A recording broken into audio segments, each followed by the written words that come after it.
Dear students, today we will discuss about how to compress audios and videos. So we will be discussing two major popular formats. One is MPEG and another is MP3. The MPEG format, known as that was developed by Motion Picture Expert Group, that was led by International Standard Organization ISO, and it has various standards and various ways to compress the videos, the motion picture, and it uses different technologies for different purposes. One of the purpose, for example, could be to compress the HD TV videos. So you know that high definition TV have a proper medium, transmission medium, from one end to another end. So there it applies different kind of methodology to compress the motion picture. However, for video conferencing, it uses all of the available infrastructure that might not be very hi-fi to support. So therefore, it uses another version to compress such videos over the video conferencing system. So MPEG techniques are considering videos as a sequence of picture. So you know that a video is actually a sequence of pictures. So for example, if you take pictures, 100 pictures in 1 second, so those pictures, if connected together, that become a video. So you are not taking 100, you are taking many more. So some of the pictures known as iframes are encoded entirely by this MPEG, whereas pictures between iframes are encoded using relative encoding scheme, which we already discussed, and distinction from the previous images only stored. Then there is another format that is well-known format known as MP3. You might have already listened or heard about it, and you might have used MP3. That is developed within the MPEG, and that is called MP3 is MPEG layer number 3. And how MP3 works, MP3 again take advantage of human ear.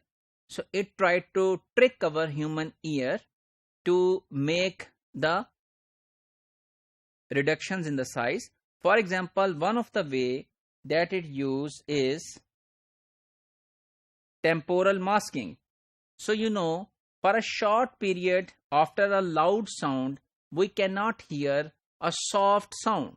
So it tries to reduce or eliminate such sounds to reduce the size of the audio.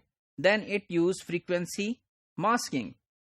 Sound at one frequency tend to mask softer sounds at nearby frequencies. So it already tries to eliminate such sounds which are available at nearby frequencies. And then with these techniques of MPEG and MP3, nowadays cameras can store, for example, 1 hour of video in 128 megabytes. So you already learned in previous modules that storing one video of 1 second, even one audio of high definition in 1 second, you need million of bits. So 1 megabyte bit is required. However, with such a compression technology, we have achieved that we can store 1 hour video audio to 128 megabits bytes. And then there are 400 popular songs that could be stored on a single gigabyte. And sometimes the goal is not only to reduce the size. There is another goal or objective of these kind of techniques of MPEG and MP3, that they make an encoding that allow data transmission faster over the network and to when communicating with other devices. So you know that normally we measure the data transmission in bits per second. So for example, there is a kbps, which is 1000 bits per second normally. Then mbps 1 million bits, and gbps is 1 billion bits. So MPEG successfully can relate on communication paths having 40 Mbps transfer rate. So if there is a lesser amount of transfer rate available on a communication medium, then MPEG cannot be relayed or cannot be watched to the other device. Similarly, MP3 do not require transfer rate of more than 64 kbps. So this means that the advantage is not only they are compressing the size, they are also making such technologies which can be utilized and used in our daily life by considering the limitations of communication medium in our real life.